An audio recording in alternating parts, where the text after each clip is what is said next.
We're gonna get our session started today. Welcome all of our Zoom guests. I'm Nina Axelson. I work for Evergreen Energy. We have been a partner of Oberlin College and the Sustainable Infrastructure Program for going on, I believe, 6 years now, and have had the pleasure of working with many different leaders and contributors from the college on your journey toward carbon neutrality, as well as members of the community, which has been a really exciting endeavor, and just really proud to be part of all the exciting work that's happening with the college in this program. I'll be your host for today, joined by our 3 panelists. So just a few logistics to get things situated. So as you may have already noticed, the speakers are all on video, and guests get to relax and listen, but we do want you to feel like you can participate. We have a Q&A function within Zoom that you can use to pose questions at any time during this 1-hour session. If you have any concerns about the AV, you can't hear or see something that you think might be malfunctioning within the Zoom platform, please use the chat for that. You may also notice during the presentation that we might put information in the chat, like a link to the carbon neutrality website, or the email you can use to contact the program with your interests and questions. So just want to make sure everybody feels really comfortable with that. We do have about a half hour set aside for Q&A at the end of our time together today. So if you put any questions in during the session, we'll start with those at the beginning of the Q&A time together. So hopefully that all leads us to a nice balance of hearing from these 3 wonderful speakers, as well as giving time for you to ask questions. And we will emphasize this throughout. This is a group that really wants to hear feedback, feel engagement, and ideas from the folks who are on campus and in the community. So you'll hear us say over and over again how we'd like to hear from you. We'd like to have you get involved. And we'll try and offer up those ways as we go through today's session. So again, we have 3 speakers with Megan, Michael, and Wenling, taking on little different parts of this really comprehensive program, as you can see in our overview slide here. I'm going to hand things over to Megan first and have her introduce herself. She has been a tremendous leader and just a really fantastic person to work with on this program. So it's always my honor to be in a program with her and have her share her ideas and perspectives and what this means to the college. So I'll hand it over to Megan to take it from there. Hey, thanks, Nina. And thank you all for joining us on Zoom to learn a little bit more complicated program and amazing benefits for campus, and not just our physical campus, but also for our mission that is Oberlin College. And so I'm really excited to present to you today some of our progress and work towards getting to carbon neutrality.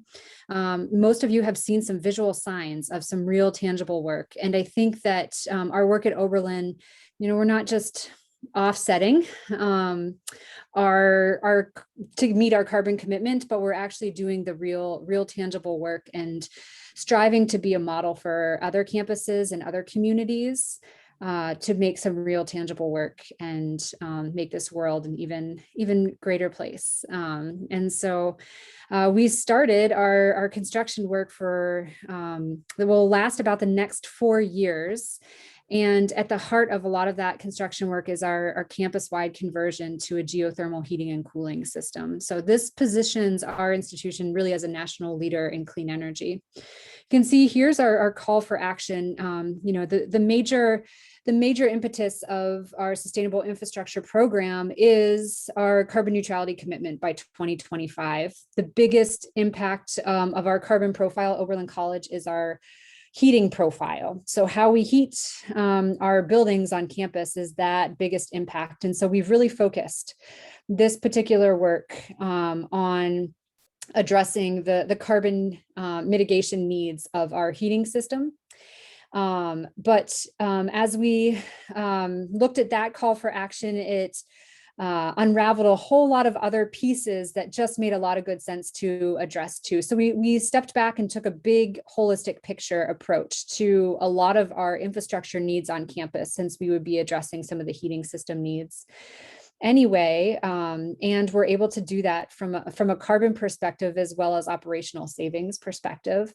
And the program expanded beyond just the heating system to also include the chilled water system, or how we cool campus. And so this supports enhanced summer programming, and not to just mention moving our current infrastructure system to modern technology and heating some of our spaces where we haven't before.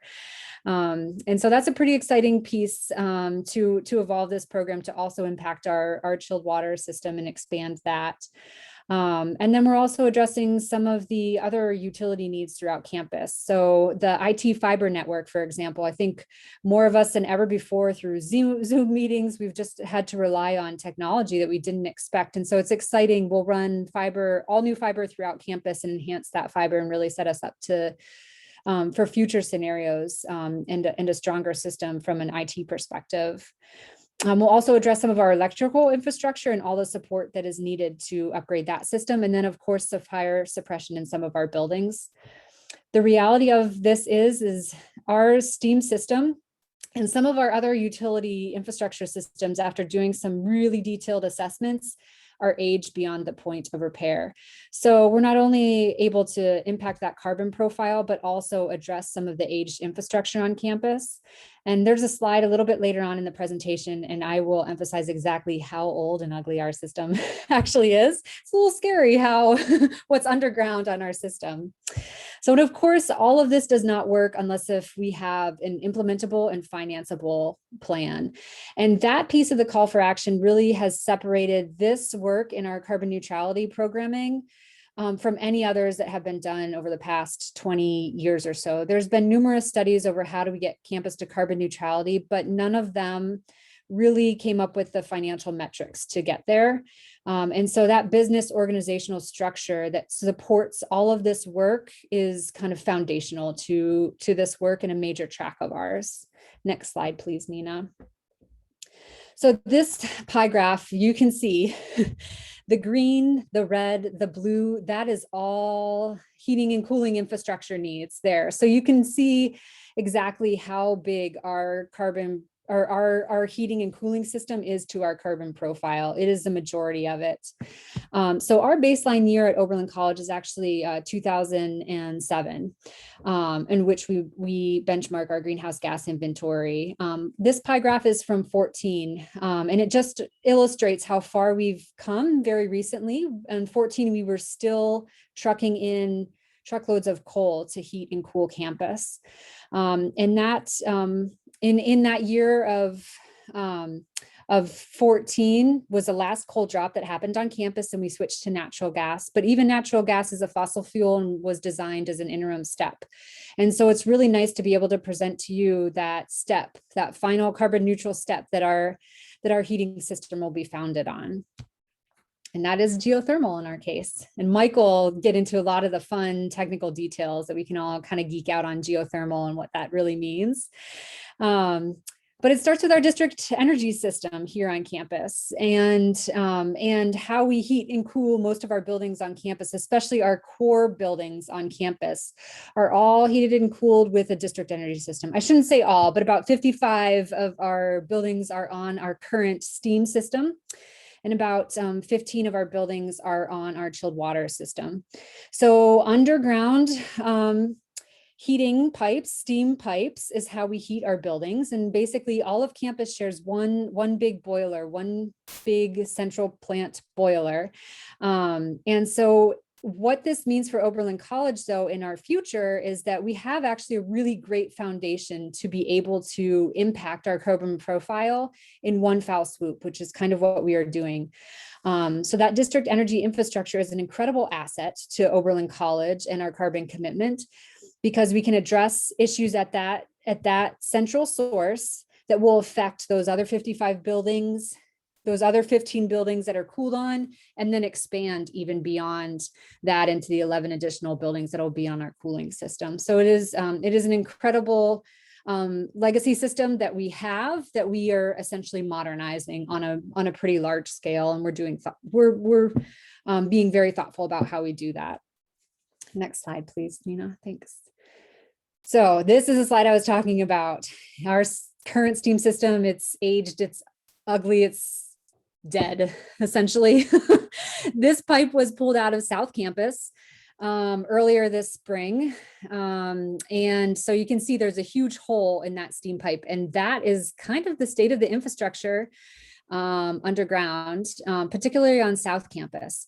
And so I emphasize South Campus because that is where the focus of our first phase of work will start, because the really aged pieces of the system are mostly in the south portion of campus. So we have to address those right away. Timescale is a major program goal of this work. Next slide, please, Nina. So you'll see timescale that's located here. It's kind of the second bullet from the bottom, but there's lots of other program goals and priorities as part of this work.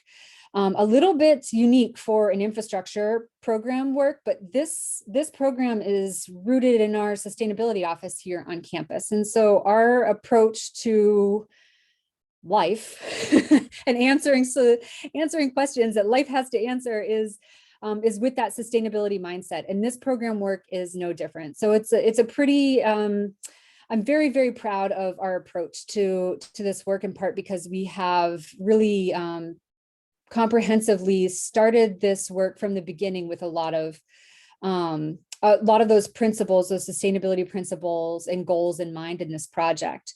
So it's not just operational and cost savings, and it's not just carbon reductions, but it's also building a resilient, reliable system now and then for the future too. So part of our approach is to be flexible for future technologies that will emerge 20, 30 years from now, as well as add redundancy in the system that we don't currently have. So that's a pretty exciting piece of this work, but not quite as exciting as the educational benefit piece that keeps all of us really going and is core to our mission. We are a higher ed institution, and that is why we are here, to educate. And so our program work is no different. There are pieces of our program work that enhance the curriculum. There are pieces of our program work that enhance the daily life of students, and by that I mean that there are opportunities, lots of opportunities for students to become involved in this work and learn more about clean energy technologies. I'm really excited. Later on in the presentation, you'll hear from Wenling specifically on a lot of those components.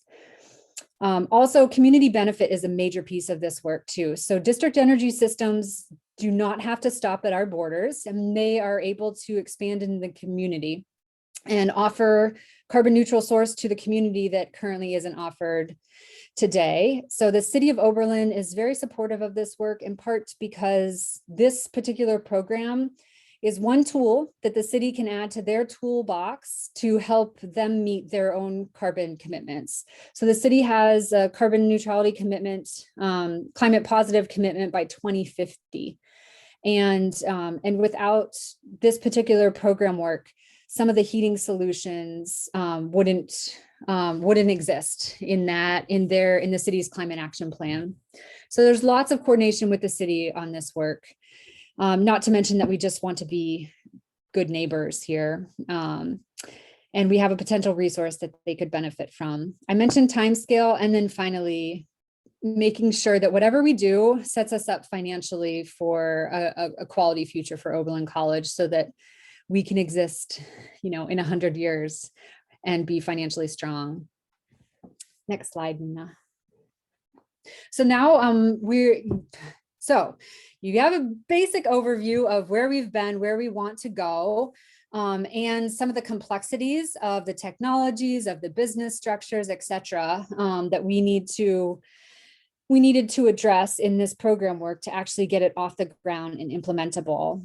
So we've designed it into 3 tracks, and Michael Hearn from Evergreen Energy, who is an incredible partner of ours. Evergreen has been part of this work since 2015 and has been right alongside us on every step of the way, helping us get to to carbon neutrality, pushing us in all the right ways, and just an amazing partner in all this work. So, Michael. Thanks, Megan. I appreciate the kind words and the introduction. And we have been felt equally blessed to be part of this overall program with Oberlin College. It's been an exciting journey, and extremely excited to see the work happening out in the field now. So as Megan mentioned, we really had several components to the implementation of the Sustainable Infrastructure Program. The first of which is predominantly within the buildings. A lot of the buildings on the campus were in need of some modernization. There's been some deferred maintenance. There's been some equipment that's nearing the end of its useful life. And so while the basis of this overall program is to decarbonize, we took advantage of the opportunity to get into these buildings and also just upgrade whatever else needed to be upgraded as part of this program. It's a cost-effective and efficient means of doing so. And really, as part of that, we're intending, or we will be improving the overall efficiency of the buildings so that we don't have to send as much energy out to each building, which is good from a cost perspective and good from a sustainability perspective. So over the next 4 years, we are modernizing all of the buildings. There are certain buildings that have steam internals, radiators, and you can, when you're in certain buildings, you can hear the knocking of the pipes. That's the steam and the condensate going through the buildings. All of that steam, those steam pipes will be removed and replaced with low temperature hot water. We also are going to be expanding chilled water delivery to at least or up to another 11 buildings. So essentially doubling the amount of buildings on campus that have cooling added to them. And beyond that, we're going to be circulating chilled water to much more of the campus in general. So beyond the 11 buildings that are going to have cooling added to them now, we're also distributing chilled water pipe into many more buildings across the campus. And almost every single building on campus will have chilled water pipes stubbed into it, so that in the future, it could have cooling added to it when there's a major renovation inside those buildings. And lastly, as part of this steam to hot water conversion and modernization program, we are making some additional improvements in the central plant so that over this next 4 years, we can be simultaneously sending steam and low temperature hot water out to the campus. This project is getting implemented over several phases over a number of years here. And so we're starting in the South Campus, and as those buildings are modernized, they will be receiving this new low temperature hot water, while some of the buildings, say on the north and the east side of the campus, will continue to receive steam. And so the central plant needs to be set up to be able to simultaneously send both of those heating mechanisms out to campus, of course, in combination with the chilled water generation. And then finally, as Megan noted, we're in these buildings, we're recognizing there's other utility improvements that can be made at the same time. We're taking advantage of that opportunity. And so we are adding fire protection capabilities to a number of buildings and upgrading the overall campus fiber network and improving some electrical infrastructure in certain buildings as well. So that's track one. That's the physical work that's going to get this campus modernized, more efficient, and decarbonized. Track two is really coming up with the right financial approach. When this system is fully implemented, we will be a much more efficient campus, and it'll be a much more cost-effective means of heating and cooling campus buildings. So we're expecting over $1 million of operational cost savings at the conclusion of implementation, at the conclusion of the overall construction project. And we're also, and part of that is because of the more efficient buildings. Part of it is because we're going to be replacing antiquated equipment that's past the end of its useful life or very close to it, with new advanced technologies, a much more efficient equipment, much more efficient pumps, more efficient air handling units, and so forth. So we're addressing significant deferred maintenance issues, upwards of $20 million in the buildings, another $20+ million in the plant and in the distribution infrastructure. And when we looked at the financial approach, we looked at how best to finance this overall program, and we compared that with how the campus is fed now with the steam system. So we looked at a number of different financing mechanisms for how to address all of these programs on campus. And ultimately, with the college's legal and financial advisors, we got to a model that said that the right means of implementing this is for the college itself to go out and issue the debt and to fund all of this work. So that's the path we're going down, and it certainly, from a cost standpoint, is a much more cost-effective solution than just continuing the campus as it is today with an antiquated steam system on natural gas. Our track 3, if you can go to the next slide, please. Track 3 was looking at the carbon-free source, and back in 2016, the college challenged us to make sure we looked at all possible alternatives for decarbonizing the campus. So you see a list on the left there of the various solutions those are technologies that are practically implementable. They're proven in the market. They're proven in the industry. They're viable within this community and within this climate. Those are all the technologies that we evaluated and compared to that business as usual. Again, business as usual being steam system, the continuation of the steam system off of natural gas as the fuel source. We performed a 30-year life cycle cost analysis, which essentially just says all of your costs, both your capital cost and your operating cost, related to each of these solutions as compared to the business as usual. What's more cost effective over that 30-year life cycle? And the 4 solutions on the right are the 4 that prove to be cost advantageous for the campus, that would be a lower overall cost than just continuing with the existing systems. And over the last 18 months, we performed a much more thorough deep dive on each of these 4 solutions, and actually going back even several years, to identify what would be the implementation challenges around each, what would be the operational and the operational risks around each over a 30-year life cycle, what would be the solution that would be the best solution for the college to implement. And having gone through that detailed, thorough analysis, we ultimately got to the conclusion that geothermal was the right solution. And we recommended that to the board in March of this year, and the board of trustees approved it. So geothermal has been selected now as the means of decarbonizing the college campus. Next slide, please.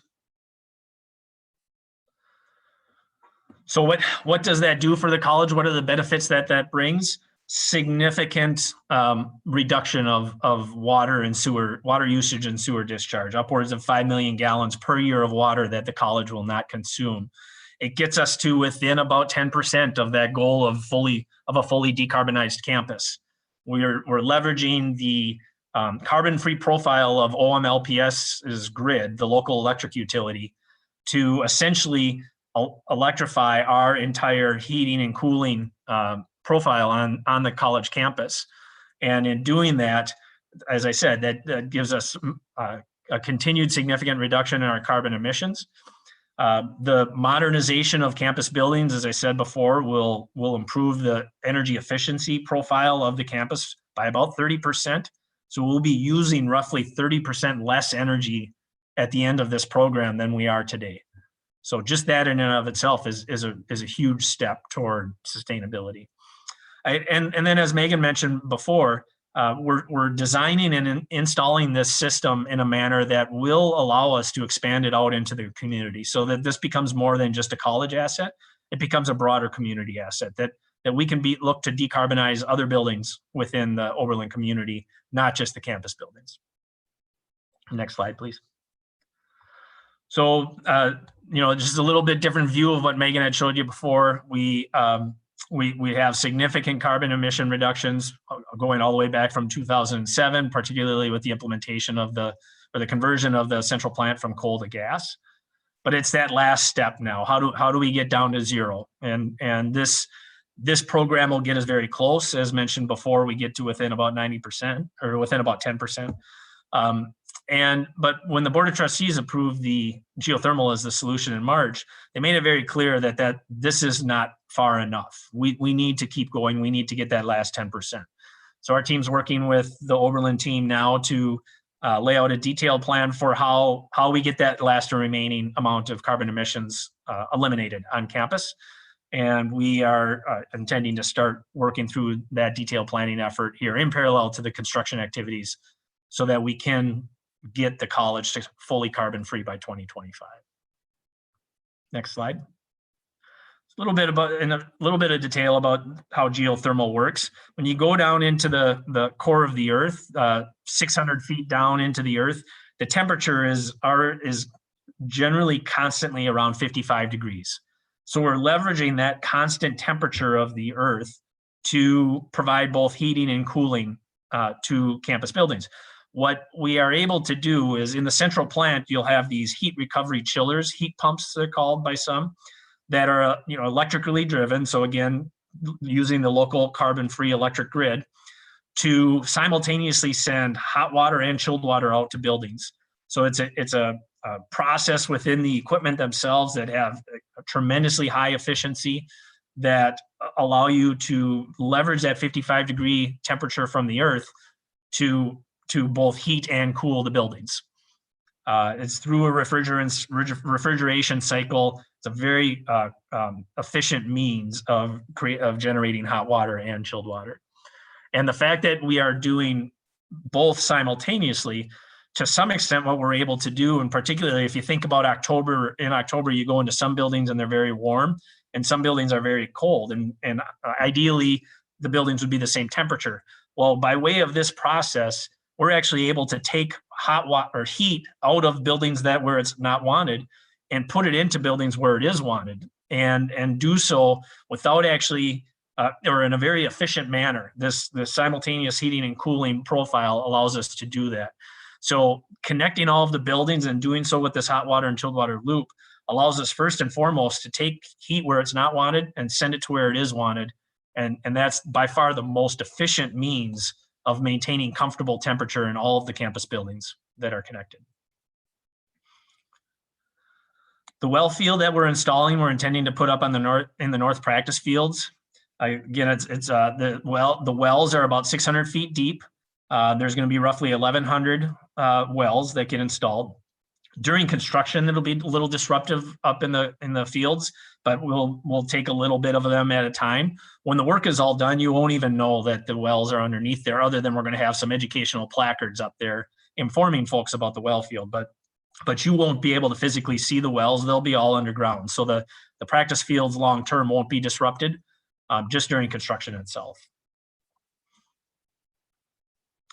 Our work is planned over a 4-year time frame, with the predominant work happening each summer, but some minor work occurring during the school year that won't disrupt buildings, but will kind of the back of the envelope, behind the scenes work to prepare for the big summer construction seasons. As mentioned earlier, the South Campus is where we have the greatest concern about some of the existing infrastructure, so that's where we're starting. And if you're on campus, you'll see that construction actually having already started here this last week. The first buildings that we're working in are Baldwin, Harvey Cotta Price, the Conservatory, Robertson, the Conservatory Library, the Central, Warner, South Hall, and then we will be hitting some other buildings here over the first summer, and alongside that, then a distribution system will be leaving the central plant and all the way down to South Campus. But generally, our work will happen over a 4-year time frame, and again, moving somewhat clockwise from the south through the western side of campus up to the north, and then finishing in the east. From a detailed planning perspective, and we will have weekly updates sent out that and posted on our website. That will, and the link to the website will be in the chat. That will identify the wayfinding for on a week-to-week basis. So again, if you're up by the Wilder Bowl, you will have noticed that we have the area blocked off on the north side of Mud, where we're digging right now to put some pipes underground, some water pipes. And so you can see with these green arrows directionally where we're rerouting pedestrians and bikers to be able to get around the area safely and without interfacing with the trenches and with the workers. And this will get updated on a week-to-week basis. You will notice that, for instance, we show here the Rice King parking lot has been fenced off. That's an area where we're going to be storing pipe and materials to get installed in underground, and as well as in buildings. as well as the parking lot up by the service building. And we will work our way south over the summer. Our goal is to be out of the Wilder Bowl by July 15th and south of College, and then down working in the South Campus as we work toward a completion of all activities by the end of September. Next slide, please. This is also posted on our website, carbonneutral.oberlin.edu. Just some communication about the parking lots. And again, Rice King and the Service Building East parking are both going to be tied up for a while. And then there are short periods of time where, for instance, Finney Cox will be tied up for a week in July and early July to accommodate some piping that will get installed into Finney. As well as then we've got some contractor workers, construction workers parking in the lots like Gray Gables and the Robertson lot during the summer. So all of this information will be on our website, is on our website. And you can definitely periodically tap that website just to see what's going on. We'll have weekly updates posted, just where the work is occurring, what you can be expecting the next week, and so on. With that, I'll bring it back to Megan and Wingling. Thanks, Michael. So we are starting in South Phase 1. And so you have probably seen lots of activity in and around south portion of campus. And so that's where the biggest issues are in our current STEAM system. And so that is where we have targeted to start that work. And it is a 4-year construction window. So there's lots of opportunities to get engaged with this project. And there have been since we conceptualized this work back in 14 timeframe. And so, as I mentioned in some of our program goals, that educational benefit of everything we do is a major piece of our program. And it is one of my favorite parts of our program work, in part because we've gotten a chance to interact with amazing students like Wenling, who ask all the right questions in our work and help keep it real, really, and make sure that we are constantly getting feedback about hitting our target and what really makes a difference. You can, with a construction project this complicated, you can really get lost in the details. And so that educational benefit just really grounds a lot of that program work. So we have a really concerted effort to outreach to campus, to communicate with campus effectively, efficiently about what is happening. This is the place that you work and learn and play and live all day long. And so we have that in mind and want you to know all the things that are going on, whether they're amazing things as part of this program work or not so amazing things as part of this program work. So one thing that I have learned just personally as well as professionally, when you work on carbon issues, at some point or another, there are trade-offs and you get put out. So, rinsing that recycling can that's going in the recycling is definitely the right thing to do, but there's an extra step in there. It's worth it. And so that's what I mean by making sure that we do the right thing and really communicate effectively all the pieces of our program work, whether it puts us, whether we're inconvenienced or not. At different points of this project with this complexities, we all will be. So I'm going to turn it over to Wenling to talk about all the student engagement pieces. This, like I mentioned, has been the really fun piece of this work and integrating all the different components. So we've designed some of those engagement pieces to hit all aspects of this project. Everything from having student representation and voices on the Board of Trustees subcommittee that deals with this issue, to hosting internships as part of this program. Encouraging our industry partners and engineering experts to host internships, talking in classes, and so hosting private readings, all of those things. And it's a really fun piece of this work. Wenling, do you want to talk a little bit about more, and definitely if you can touch on the Green Edge Fund and all of the amazing support that the Green Edge Fund has offered this program work. Yeah, definitely. And I'd very love to. And good afternoon, everyone. My name is Wan Ling, and I am currently a senior at the college, majoring in environmental studies and economics. And I am part of the Green Edge Fund, as Megan mentioned. And the Green Edge Fund is a student board that finances local projects that promote environmental sustainability, environmental education, and resource conservation. The Green Edge Fund has started to work with OES on sustainable infrastructure program since 2018. And in early 2019, the Edge Fund approved $133,000 to fund the initial phase of the program. And the fund is dedicated to the initial research and planning of the whole program.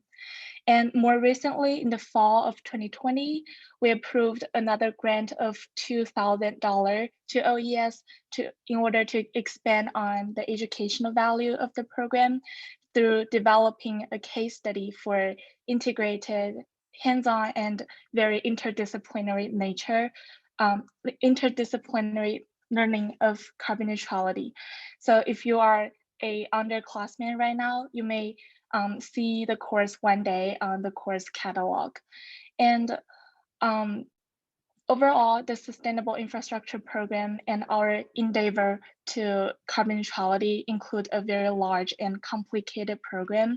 And the Edge Fund is very excited and very proud to work with OES and support some part of the program. Besides the Green Edge Fund, I've also been in touch with the program through Carbon Neutrality Student Advisory Group. It is a very inclusive group, and any student who are interested in the topic are very welcome to join.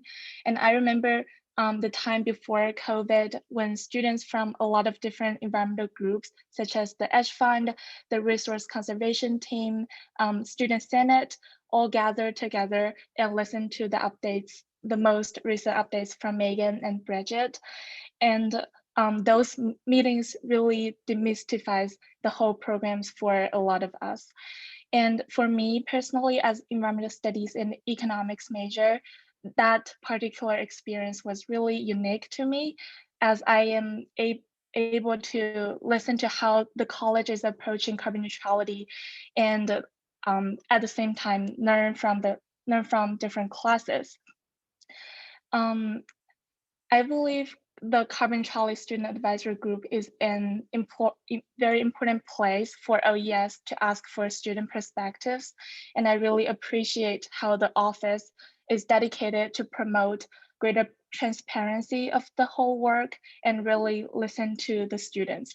So if you are a student, listen to this info session right now and interested in still joining the conversation after the info session, please join such a student advisory group. We are meeting online right now, but it is still a very inclusive group and with a very friendly environment, talking about very important topics. And now I'm gonna turn it back to Megan and Nina for the remaining.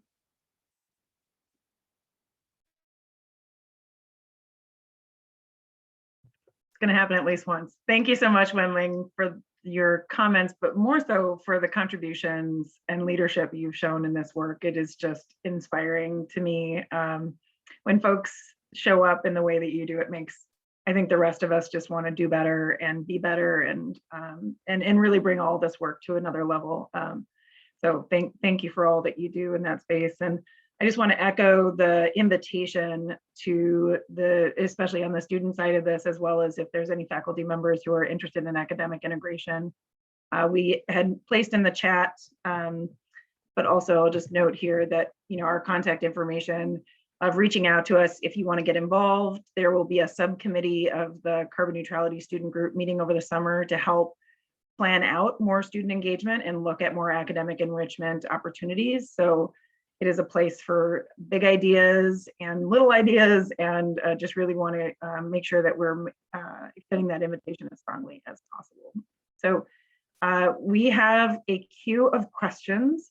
So as much as I'd love to talk about more of that programming, we'll come back to it if we have time after we get through some of the questions that have been placed here. So one, I just want to note that someone had asked about a recording, and that was answered in the Q&A, but the recording of the March sessions is already available on the website, and we will update with a recording of this round of sessions probably in about a week, just to get that processed and up on the website. But that'll be on the homepage and available to folks.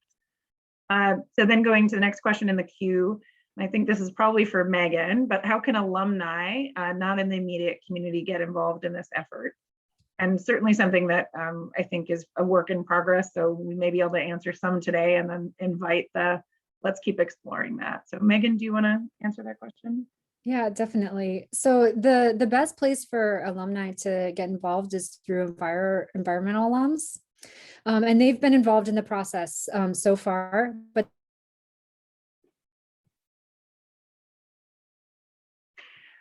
Megan, we seem to have lost your audio. uh-oh. Oh, I can hear you now. Go ahead. You can hear me now? Yeah. Okay.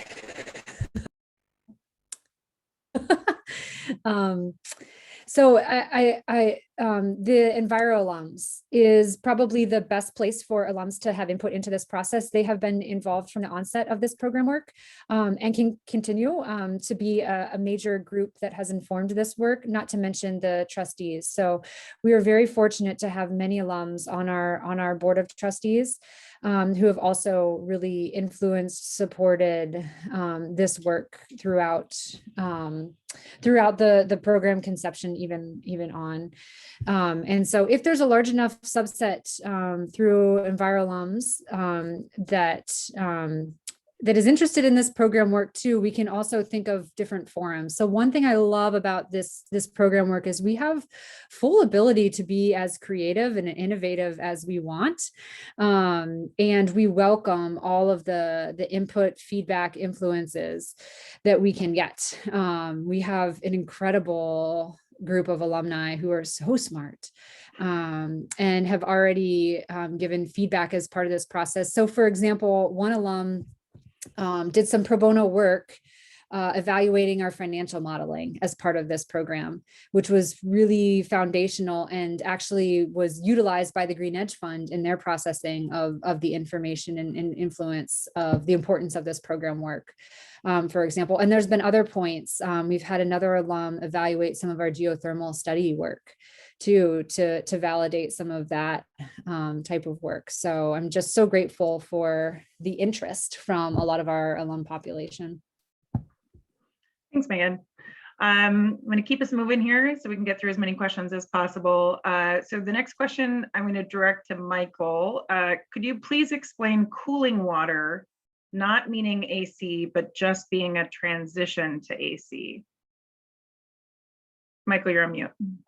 So I may have not said something clearly. So the cooling water, the chilled water, is intended to provide air conditioning. So it's 42-degree water that gets sent out to the buildings, and that 42-degree water is used to provide the air conditioning inside individual buildings.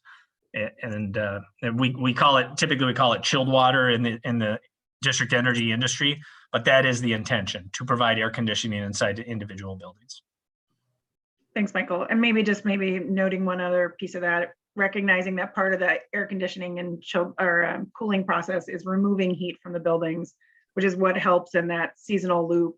So you're bringing in that cooler water, you're taking warmer water out of the building, and then this gets back to that balancing act between the heating and the cooling, which also provides a higher efficiency. We have another question about the carbon-free electric grid. So the Oberlin Municipal Electric provider has done incredible work to become an almost wholly carbon neutral source. So maybe Michael, could you speak to their profile? Actually, I think Megan might be the better one to speak to that. Sure. So just recently, OLMPS, who's our municipal electric provider, put forward an initiative to City Council to 100% become a renewable electric grid. And that was effective in 2020.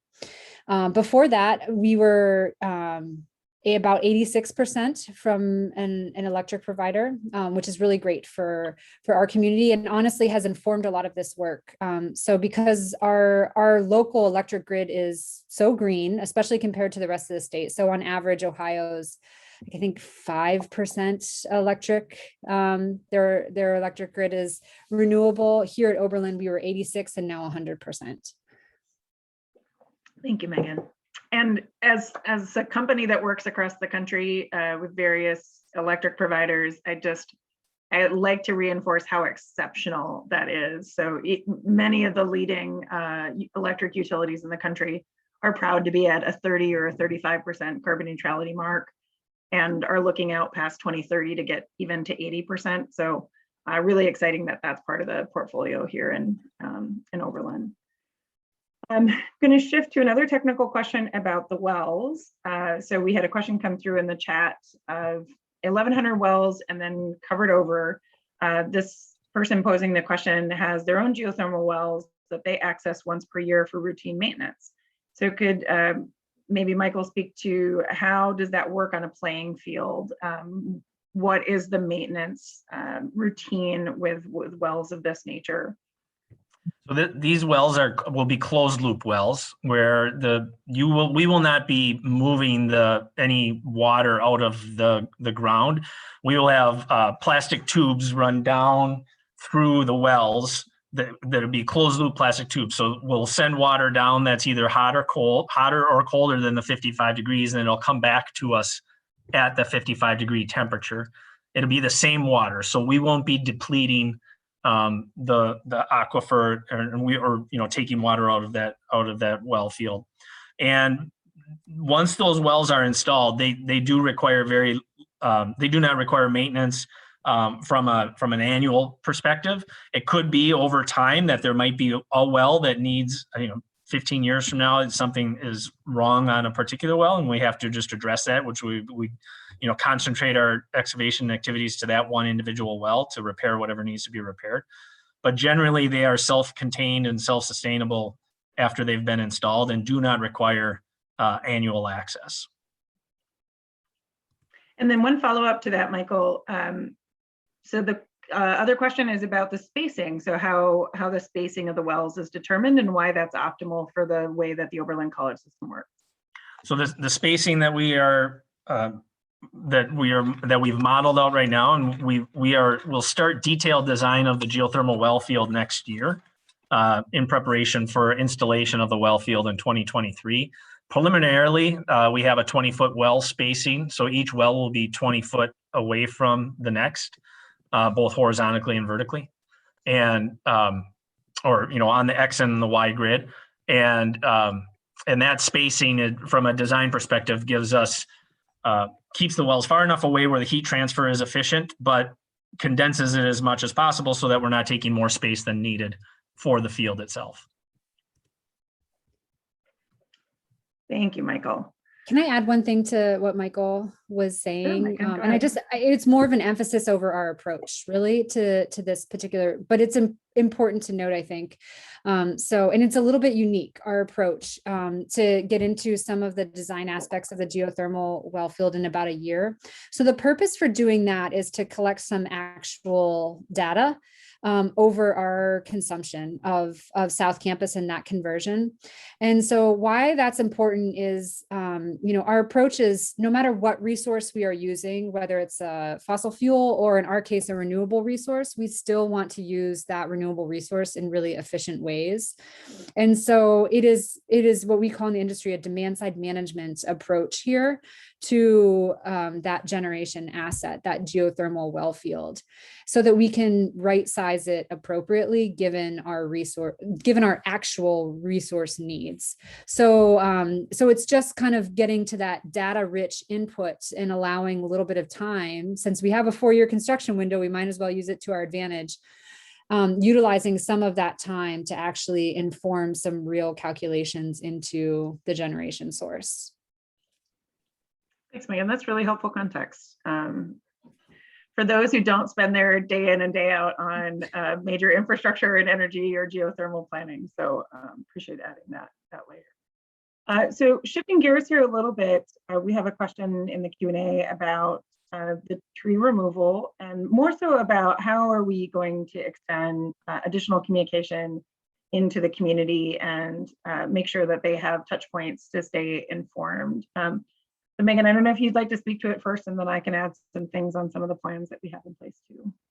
Sure. Yep. I will kind of sadly address this. So, and sadly, in part because, working on this for 7 years, the Monday that the first tree came down was the hardest day for me. Philosophically working on carbon issues, and the whole purpose of this is to mitigate carbon. Taking down a tree was hard. But in a project like this, you have to remove some of the trees that are in line with the distribution system.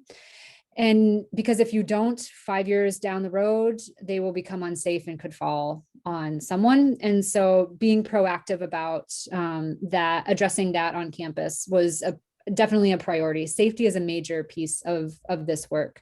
So we've included an arborist in all of our distribution planning who's informed the plan. And so the distribution route was able to save some of the trees that are on campus and in the community, but not all of them, certainly. But anything that could get moved, that was healthy enough to be moved and transplanted was moved and transplanted. And then all of the trees that got removed will be replaced, at least 1 for 1. And then any of those older, huge trees that were part of this work will get, the logs will be taken off site, dried out for about a year, and then we'll put it to more productive. We'll have it milled basically for outside furniture or whatever. So we're anticipating a student, faculty, community process around how to utilize that milled wood. So we've been working hand in hand with the city on some of the communication aspects of the tree removal. The reality of it is, us at the college, we've got direct control over how we message this out to campus. And so there's been lots of messaging out to our campus community on this, because we are able to really control that. And Nina has been a huge piece of all of that. And so many of you on campus probably know about it, probably less so in the community. But we're working with Diane and Linda at the city of Oberlin to message some of these pieces out. Lots of people in the public works department, in the sustainability office, and the city manager's office at the city are aware of each of our construction steps along the way. So there's lots of communication going out around this project on our campus as well as in the community. And you can find all of those different ways to get connected to this project online. And it's been reviewed a little bit, but just to emphasize, there are weekly emails that go out to key stakeholders, including city, as well as campus digest messaging, but you can also sign up for text messages.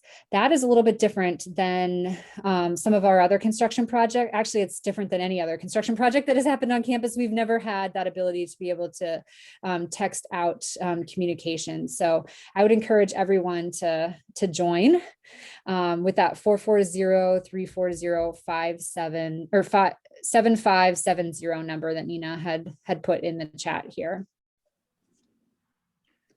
Thanks, Megan. So as noted, there's a weekly email that folks can sign up that gives an outlook, usually about a 2-week outlook of what activity is ahead, or the text option. Those are really focused on what kind of work-related activities are happening. And I think for folks who want to have that 2-week outlook, that's a really good detail.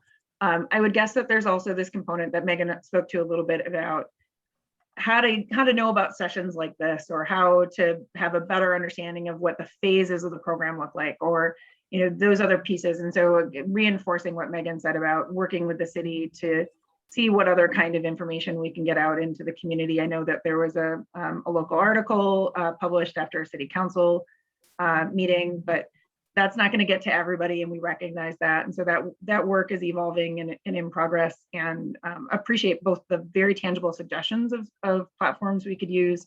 But if folks have other ideas of presentations to specific groups that would be interested, we just really, again, want to be very open to, we don't know what we don't know. So we want to make sure that we make ourselves available to other ideas that you might have, and appreciate the feedback on making sure that we're getting out there more.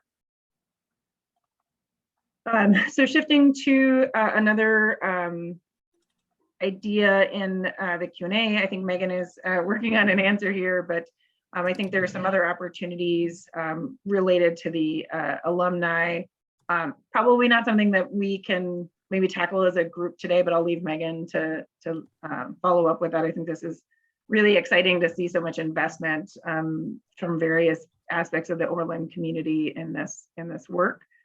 So as Megan is typing out that answer, I'm going to pitch one more question over to Wenling, because I always like to give her a little bit more microphone time when I can.